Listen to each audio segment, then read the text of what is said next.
Gold, trusted gold buyers. మీరు తాకట్టు పెట్టిన బంగారాన్ని విడిపించి ఈ రోజు ఉన్న మార్కెట్ ధరకు కొనబడను. ప్రియదర్శి. సో మనందరం ఇప్పుడు వస్తున్న ఫిలిమ్స్లో ఒక మేజర్ కంప్లైంట్ చెప్తున్నాం, కథ లేదురా. బట్ ఒకప్పుడు అద్భుతమైన కథలు ఉండేవి. నరసింహనాయుడు, ఇంద్రసేనారెడ్డి లాంటి కథలు. దాన్ని సృష్టికర్త ఆ కథ రచయిత మనతో పాటు ఉన్నారన్నమాట, చిన్ని కృష్ణ గారు. మనందరికీ చాలా ఇష్టం, మనతో పాటు ఉన్నారు, మాట్లాడేది. Sir hi. Hi Darshan, how are you? చాలా బాగున్నాను sir. So first of all, ఒకప్పుడు ఆ ఎక్కడో కాశీలో వచ్చి ఒక వ్యక్తి, ఒక కామన్ మ్యాన్గా వచ్చి తర్వాత ఒక ఫ్లాష్ బ్యాక్ రివీల్ అవ్వడం, అద్భుతమైన కథలన్నీ ఉండేవి. నరసింహనాయుడు కావచ్చు, ఇందిర కావచ్చు, తర్వాత ఆఖరికి మన అల్లు అర్జున్ గారు ఇంట్రడ్యూస్ అయిన గంగోత్రి కావచ్చు. ఇలాంటి సినిమాలన్నీ భలే మాట్లాడుకునే వాళ్ళం, అద్భుతమైన కథరా అని. ఇప్పుడు ఎక్కడ మాట్లాడుకున్నా స్క్రీన్ ప్లే గురించి కానీ, ఎలివేషన్స్ గురించి మాట్లాడుకుంటున్నాం, కానీ కథ అనేది మిస్ అవుతుంది.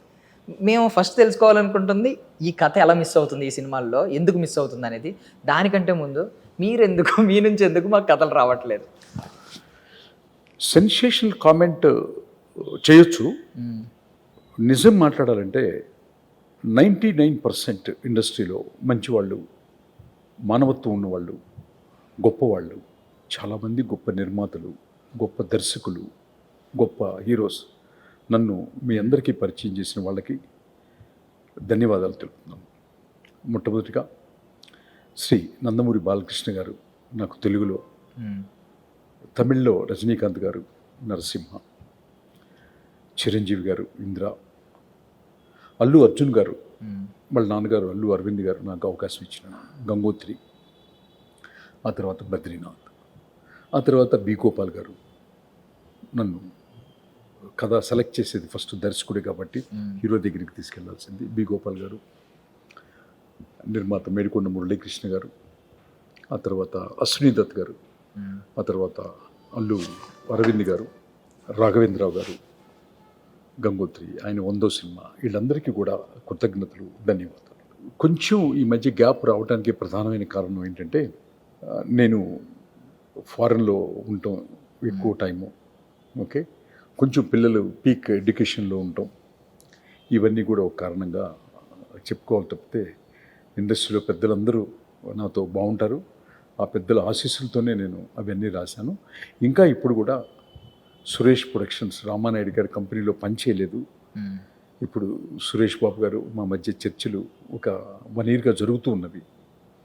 ఇప్పుడు దిల్ రాజు గారితో కూడా చర్చలు జరుగుతూ ఉన్నాయి అన్నమాట. ఒక పెద్ద ప్రాజెక్టు, ఇప్పుడు పాన్ ఇండియా స్క్రిప్ట్లు, అప్పుడంటే రీజనల్ లాంగ్వేజ్ రాసేవాళ్ళం, ఇప్పుడు పాన్ ఇండియా, ఇండియా మొత్తం కూడా ఒకే లాంగ్వేజ్ నుంచి వెళ్తుంది. దట్టు సౌత్ నుంచి వెళ్తున్నాయి. సౌత్ ఎస్పెషల్లీ తెలుగు ఇండస్ట్రీ నుంచి వెళ్ళి మనకంటూ ఒక పెద్ద దీన్ని పెట్టినటువంటి హీరోలు ప్రభాస్ గారు, గౌరవ అల్లు అర్జున్ గారు, నందమూరి తారక రామారావు గారు, ఇట్లా మహేష్ బాబు గారు, చాలామంది హీరోలు ఇండియాలో, చిరంజీవి గారు, రామ్ చరణ్ తేజ గారు, ఇట్లా అందరూ ఉన్నారు. కాబట్టి ఒక పెద్ద కథతో అతి తొందరలో మీ ముందుకు వస్తాను. అంటే మీ పిల్లల గురించి చెప్పారు, కానీ సినిమా పిల్లల గురించి మర్చిపోయారు మీరు. ఓకే, మేము కూడా వెయిట్ చేస్తున్నాం మంచి కథ కోసం. ఈ మధ్యన జాట్ అని ఒక సినిమా వచ్చింది సార్, బాలీవుడ్ సినిమా. దానికి రివ్యూస్ ఎక్కువ మంది చెప్పింది ఏంటంటే, మన సౌత్ సినిమాలు, ఇంద్ర లాంటి సినిమాలు, అప్పట్లో సినిమాలు ఉండేవి కదా, ఒక ఏ ఐడెంటిటీ లేని ఒక హీరో వస్తాడు, తర్వాత ప్రాబ్లం తెలుస్తుంది, తన హీరోనే అప్పుడు రివీల్ అవుతుంది. ఇదంతా మన ఓల్డ్ టెంప్లెట్, అప్పట్లో అద్భుతంగా ఉండేవి. ఇప్పుడు అంటే నాకు డౌట్ ఏంటంటే సార్, కొత్త కథలు ఇంకా పుట్టవా? బికాజ్ మీరు వచ్చినప్పటికంటే ముందే ఒక 50 సంవత్సరాల నుంచి ఇండస్ట్రీ ఉంది కదా సార్. అప్పటికంటే మీరు వచ్చిన కథలో కొత్తవి బ్రేక్ చేశారు మీరు. ఇప్పుడు ఎందుకు కొత్త కథలు ఎక్కువ రావట్లేదు? అంటే ఇప్పుడు ఈ మధ్య మీరు తమిళ్ సినిమాలు 2, టూరిస్ట్ ఫ్యామిలీ అని ఒకటి, శశి కుమార్ గారిది, అదే శశి కుమార్ గారిది అయోధ్య అనే సినిమా మీరు చూసుకుంటే, అది మన తెలుగులో కొత్త కథలు ఈ మధ్య నేను చూసిన వాటిలో కోర్టు సినిమా చాలా బాగుంది. గౌరవ హీరో నాని గారు దాన్ని ప్రొడ్యూస్ చేశారని విన్నాను. ఐ డ్రీమ్స్ మూలంగా హీరో నాని గారికి మంచి సినిమా తీశారు నాని గారు. I love you sir. So అది కోర్టు సినిమా చాలా బాగా నచ్చింది. అంతే, చాలా చిన్న పిల్లలు, కోర్టు సినిమా డైరెక్ట్ చేసింది కానీ రాసింది కానీ ఆల్మోస్ట్ దర్శన్ నీ వయసే ఉంటుంది. సో అక్కడ తమిళ్ సినిమాలు, ఈ యొక్క టూరిస్ట్ ఫ్యామిలీ అండ్ అయోధ్య కూడా చిన్నపిల్లలు, అరౌండ్ 25-26 years బాయ్స్. అంటే 25 సంవత్సరాల ఒక యంగ్ బాయ్ ఇక్కడ కోర్టు ప్లస్ అక్కడ cinema tourist family and Ayodhya చూసి అదిరిపోయాను అనమాట. నేను ఒక రచయితగా ఆ పిల్లలకి నేను అభిమాని అయిపోయాను. ఆ సెలెక్ట్ చేసిన హీరోకి ఇష్టం, ఎప్పటి నుంచో ఇష్టం. సుబ్రహ్మణ్యపురం నుంచి శశికుమార్ గారు సినిమాలన్నీ చూస్తాం అనమాట.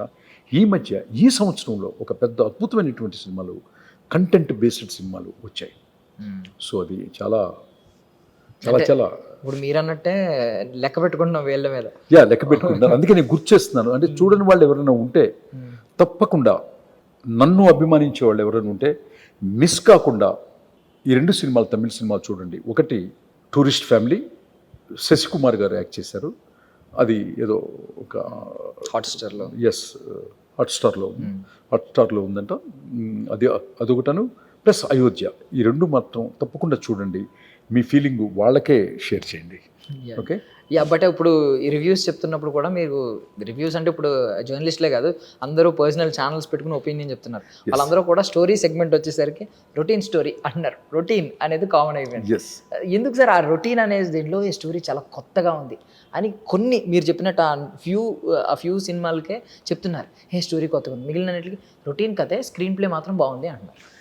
ఎవరిని మనము దర్శని ఎవరిని విమర్శించలేము. పెద్ద హీరోస్, పెద్ద డైరెక్టర్లు అందరూ చేసే వాళ్ళని మనం విమర్శించకూడదు. వాళ్ళ సర్కమ్స్టెన్సెస్ని బట్టి వాళ్ళు అట్లా చేస్తుంటారు. కానీ ఇది నేనేం చెప్తానంటే, ఈ రైటింగ్ స్కిల్ అనేది నటించటం కొంతమందికి భగవంతుడు ఇస్తాడు,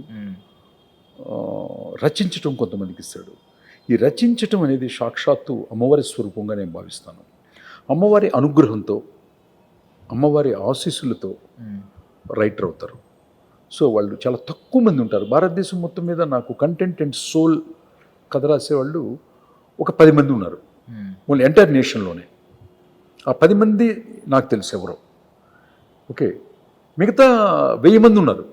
ఆ 1000 మంది కాదా అంటే నేను సోల్గా వాళ్ళు కథలు రాయట్లేదు, వాళ్ళకి తెలియదనే చెప్తాను. ఇట్లా సోల్ కంటెంట్ బేస్డ్ రాసే వాళ్ళు మాత్రం ఒక సెన్సేషన్ క్రియేట్ చేశారు. ఫర్ ఎగ్జాంపుల్ అర్జున్ రెడ్డి, సందీప్ వంగారెడ్డి గారు. అసలు ఫస్ట్ హాఫ్ చూసి ఫోన్ చేసి చెప్పాను నేను. టీ సిరీస్లో నా ఫ్రెండ్ ఉన్నాడు రాజేంద్ర అని, బాంబే ఫోన్ చేసి చెప్పాను. ఫస్ట్ హాఫ్ చూసి ఫస్ట్ హాఫ్ అవగానే కాల్ చేసి చెప్పాను అనమాట, ఇది హిందీలో చూడండి ఇమ్మీడియట్గా అదిరిపోద్దని కూడా చెప్పాను రాజేంద్రకి. సో వాళ్ళే తీశారు హిందీలో, అక్కడ కూడా పెద్ద హిట్. సో అదే డైరెక్టర్ మళ్ళీ అదే సోల్తో ఒక తండ్రి నాన్న కొడుకులు కదా చాలామంది రాస్తారు కదా, తండ్రి కొడుకులు అనేకమైనటువంటి డైమెన్షన్స్ ఉంటాయి. యానిమల్ రాశాడు. యానిమల్ అద్భుతమైన ఆవిష్కరణ అనమాట. He is also from Telangana. What a great writer cum director.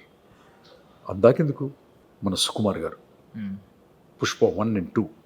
ఇది అసలు ఒక దాని మీద పుష్ప 1 and 2లో ఒక బుక్ రాయాలి. అంత సోల్ కానీ స్క్రిప్ట్ కానీ దాని లోపల అతను కష్టపడినటువంటి స్క్రిప్ట్ విధానం అద్భుతం, అమోఘం అనమాట. సుకుమార్ గారు మీకు ఎప్పుడు ఏ మైక్ పెట్టినా నేను చెప్పేది సుకుమార్ గారు, సందీప్ వంగారెడ్డి గారు గురించి మాట్లాడకుండా తప్పదు. ఎందుకంటే నాకంటే చిన్నవాళ్ళైనా మీరు రచనలో మాత్రం ఎంతో గొప్పవాళ్ళు. అది అంటే ఇప్పుడు మీరు చిరంజీవి గారు కావచ్చు, బాలకృష్ణ గారు కావచ్చు, రజనీకాంత్ గారు కావచ్చు, ఒకప్పటి లెజెండ్స్. ఇప్పుడు కొంచెం ఏమవుతుందంటే కొంచెం ఇంబ్యాలెన్స్ అవుతుంది. లైక్ మన బాలయ్య బాబు గారి సినిమాలన్నీ బాగానే బాక్స్ ఆఫీస్ దగ్గర బాగానే ఉన్నాయి. చిరంజీవి గారు కొంచెం సతమతం అవుతున్నారు ఇప్పుడు. రజనీకాంత్ గారు జైలర్ మినహా మళ్ళీ కొంచెం ఆయన కూడా సతమతం అవుతారు. మీ స్టోరీ మళ్ళీ వాళ్ళకి అవసరమేమో, మీకు కూడా మ్యూచువల్గా అనుకోండి పోనీ, మీ స్టోరీ మళ్ళీ వాళ్ళకి పడాలి అని మీ మైండ్లో అనిపిస్తూ ఉంటుంది కదా, ఏమన్నా మరి దానికి ప్లాన్ చేస్తున్నారా సార్? అదే నాకు తెలుగు ఇండస్ట్రీలో ఇష్టమైనటువంటి, నా మానసికంగా నాకు బాగా దగ్గరైనటువంటి, పిలిస్తే అన్నయ్య బాగున్నావా అనే ఒక పెద్ద కమర్షియల్ డైరెక్టర్లు ఎస్ఎస్ రాజమౌళి గారు, వాళ్ళ నాన్నగారు కూడా నాకు మంచి మిత్రుడు విజేంద్ర ప్రసాద్ గారు. ఆయన national number 1, both are national number 1. ఒక నాకు ఫ్యామిలీ మెంబర్గా, నా సొంత బ్రదర్గా నేను ఫీల్ అయ్యేది డైరెక్టర్ వివి వినాయక్ గారు. అతి తొందరలో వివి వినాయక్ గారు అనేకమైనటువంటి డైమెన్షన్స్లో యాజ్ ఏ డైరెక్టర్, నా ఉద్దేశం ఆయన హీరో కూడా కావాలని నేను కోరుకుంటున్నాను, మనస్ఫూర్తిగా కోరుకుంటున్నాను. ఎందుకంటే ఆయన ఠాగూర్లో చేసినటువంటి ఒక సన్నివేశం, ద ఎక్స్ప్రెషన్ వితౌట్ గ్లిజరిన్ ఆయన ఎక్స్ప్రెషను ఎవరు గమనించలేదు, కానీ నేను మాత్రం చెప్తున్నాను వినాయక్ గారు, ఆ ఒక్క షాట్ ఒక రైటర్గా నేను చెప్తున్నాను, నవరసాలు పోషించగల కెపాసిటీ నటుడు మీలో ఉన్నారు. విజయ్ సేతుపతి లాగా హీరోయిన్ లవ్వులు సాంగులు కాకుండా మీరు ఒక క్యారెక్టర్ ఓరియంటెడ్ సినిమాకి హీరో అయితే బద్దలైపోద్ది సార్. త్వరగా యాక్ట్ చేయండి సార్ ప్లీజ్. అంటే మేము మీ నుంచి త్వరలో ఎక్స్పెక్ట్ చేయొచ్చు అని అడుగుతున్నాను సార్. బేసికల్లీ చిరంజీవి గారు కానీ, బాలకృష్ణ గారిని కానీ, అదే రజనీకాంత్ గారు కానీ మంచి దర్శకులు. మా వినాయక్ గారు ఏదైనా ఒక పెద్ద ప్రాజెక్టు చేయాలి అన్నయ్య అని డిస్కషన్ జరుగుతున్నాయి. అవన్నీ పెద్దవాళ్ళ నోటి నుంచి ఉంటే చాలా హాయిగాను తీయగాను ఉంటాయి అన్నమాట. నేను ఇండస్ట్రీలో చాలా చిన్నవాడిని కదా, అందుకు. ఇప్పుడు మీ సినిమాలు కొన్ని సినిమాలు రిలీజ్ అయ్యి, నరసింహనాయుడు, ఇంద్ర అన్నీ రిలీజ్ అయ్యి వాటి గురించి ఈ జనరేషన్ వాళ్ళు వచ్చి విజిల్స్ చేస్తూ పేపర్లు చింపుతూ ఆ వీడియోలు యూట్యూబ్లో సెన్సేషన్ అయిన సందర్భాలు చాలా ఉన్నాయి. ఎస్, అదే ఇంద్ర రిలీజ్ ప్రపంచం మొత్తం బాగా బాగా థియేటర్లో అమెరికాలో కూడా అల్లర్లు గిల్లర్లు జరిగి హయ్యెస్ట్ రెవెన్యూ జనరేట్ చేసిందని గౌరవ నిర్మాత అశ్విని దత్ గారు ఆ రోజున మమ్మల్ని చిరంజీవి గారి ఇంటికి పిలిచి మమ్మల్ని సత్కరించి షాల్వాతో మాకు చక్కగా కడుపు నిండా భోజనం పెట్టి మళ్ళీ ఆశీర్వదించి మళ్ళీ కలిసి పనిచేద్దాము అన్న డిస్కషన్స్ కూడా జరిగినాయి. గోపాల్ గారిని, దత్తు గారిని, పరచూరి బ్రదర్స్ని, మా అన్నయ్యల్ని సో నన్ను పిలిచి గౌరవించారు. అది నిజంగా టోటల్గా ఆ కాంబినేషన్ మళ్ళీ జరగాలని ఎంటైర్ ఆంధ్రప్రదేశ్ ఎక్కడికి వెళ్ళినా అడుగుతారు, మళ్ళీ చిరంజీవి గారితో ఎప్పుడు అని. అది నేను చెప్పాను కదా, ఆ కాశీ విశ్వనాథుడు ఈ క్షణం అనుకుంటే వచ్చే సంవత్సరం థియేటర్లోకి వచ్చేస్తాం అంతే. నేను మాత్రం రెడీగా ఉన్నాను. ఓకే, మీరు చిరంజీవి ఇందిరా స్టైల్లోనే చెప్పారు మాట కూడా. ఓకే, అంటే ఇప్పుడు ఈ మధ్య తగ్ లైఫ్ అని ఒక సినిమా వచ్చింది సార్, మణిరత్నం. తగ్ లైఫ్ మొన్న వచ్చింది. మణిరత్నం గారి గురించి మనం చాలా గొప్పగా ఎప్పటి నుంచో ఆయన సినిమాలు అంటే చాలా ఒక సోల్ మనం ఫీల్ అవుతూ ఉంటాం, సోల్ టచింగ్ ఫిల్మ్స్.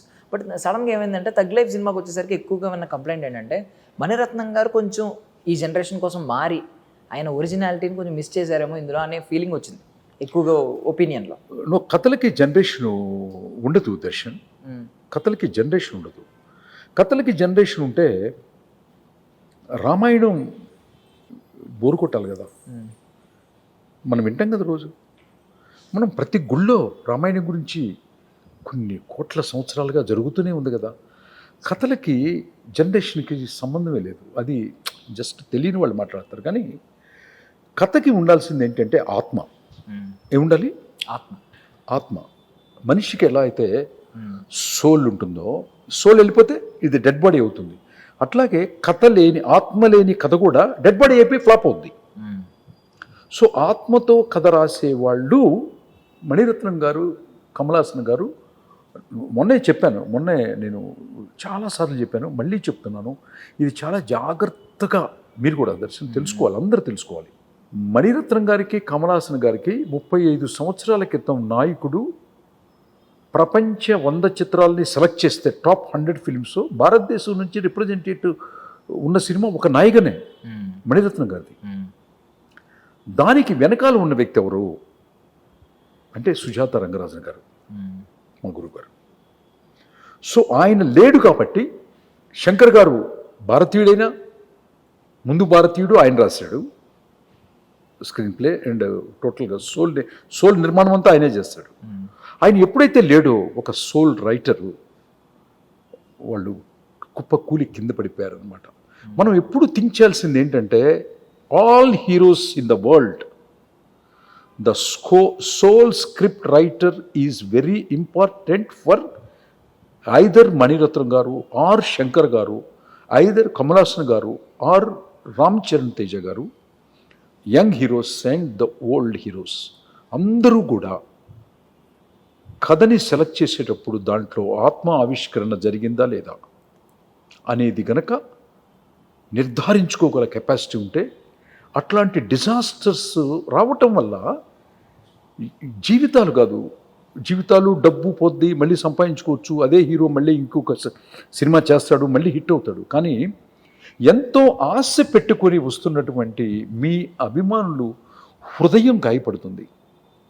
ఆ గాయపడిన హృదయం ఎంత అభిమానిస్తారంటే హీరోల్ని, especially South India, especially Andhra Pradesh భగవంతుడితో సమానంగా హీరోల్ని చూస్తారు. అట్లాంటి హీరో సినిమా ఫ్లాప్ అయినప్పుడు వాళ్ళ హృదయం ఎంత పగిలిపోద్దో నాకు తెలుసు. ఎందుకంటే నేను కూడా చిరంజీవి గారి అభిమానిని. ఎంత అభిమానినంటే నా కొడుకు పేరే చిరంజీవి అని పెట్టుకున్నాను, అంత అభిమాని. సో ఆయన ఒక సినిమా ఏదైనా చిన్న తేడా వస్తే నా హృదయం పగిలిపోతుంది. అట్లాగే బాలకృష్ణ గారిని నాకు ప్రాణాతి ప్రాణం.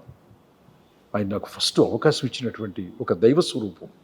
లక్ష్మీ నరసింహస్వామిలాగా నేను ఆయన్ని ఫీల్ అవుతాను. మా ఇంట్లో అందరం కూడా ఆయన సినిమాకి ఏమీ జరగకూడదని అనుకుంటాను అనమాట. సో ఇప్పుడు మీరు ఇందాక కథ సోల్ గురించి ఒక మాట చెప్పారు, రామాయణం గురించి మంచి ఎగ్జాంపుల్ చెప్పారు సార్. కాకపోతే ఇప్పుడు ఏంటంటే స్క్రీన్ ప్లే బాగా కొంచెం క్రేజీగా ఆలోచిస్తున్నారు ఇప్పుడున్న మేకర్స్ అందరు. అంటే రాముడి యాంగిల్లో కాకుండా రావణుడి యాంగిల్లో తీసుకుని నీ జీవితంలో చేసిన తప్పు అని చెప్పి రావణుడు చెప్పడం, లేదంటే ఎండింగ్కి వెళ్ళాక రాముడి చేతిలో చచ్చిపోవడం, సేమ్ స్టోరీ ఉంటుంది.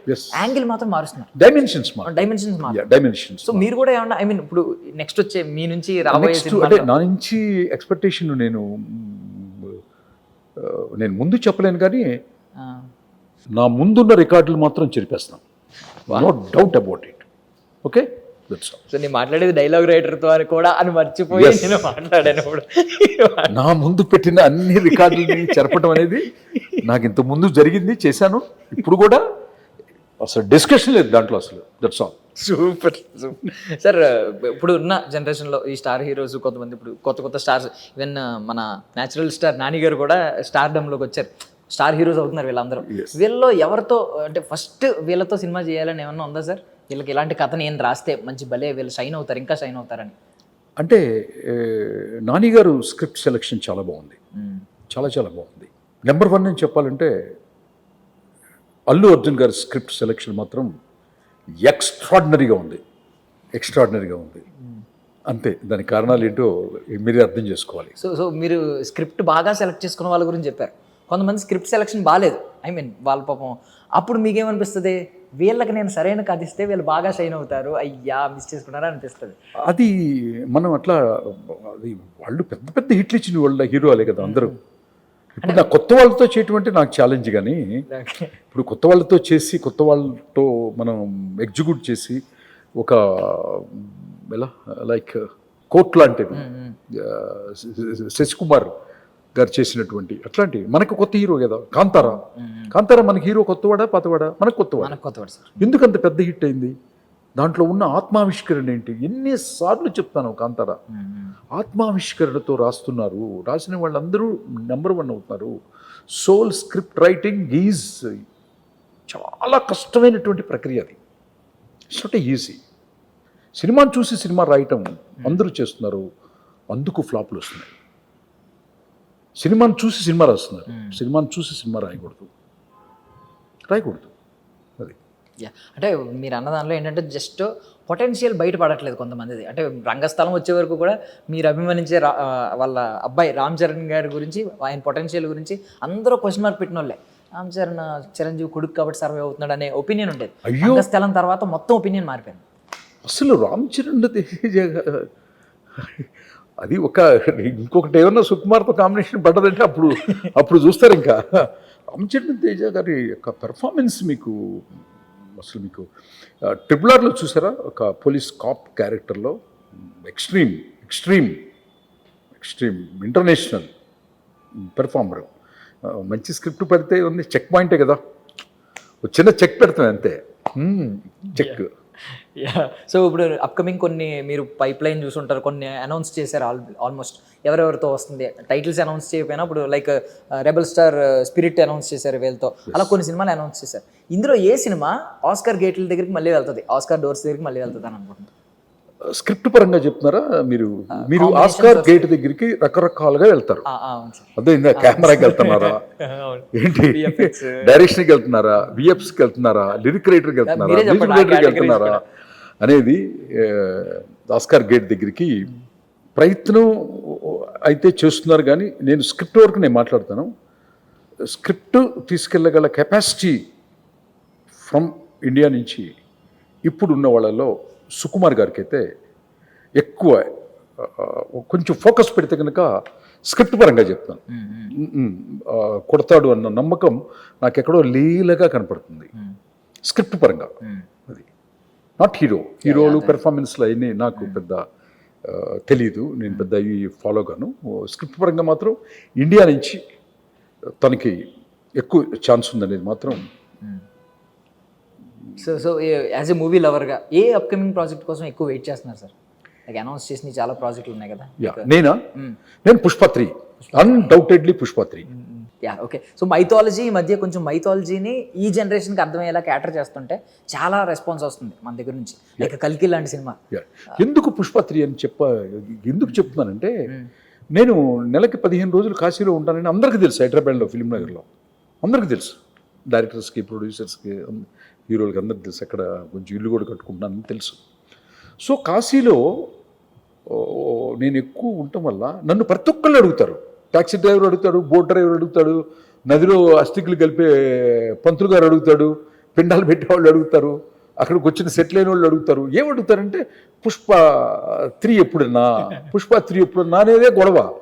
ఎక్కడికి వెళ్ళినామండి నేను రామేశ్వరం పుష్ప 3 ఎప్పంగా, అది ఎప్పుడు வருவாங்க அந்த அர்ஜுன் சார் படம் புஷ்பா 3 எப்படிங்க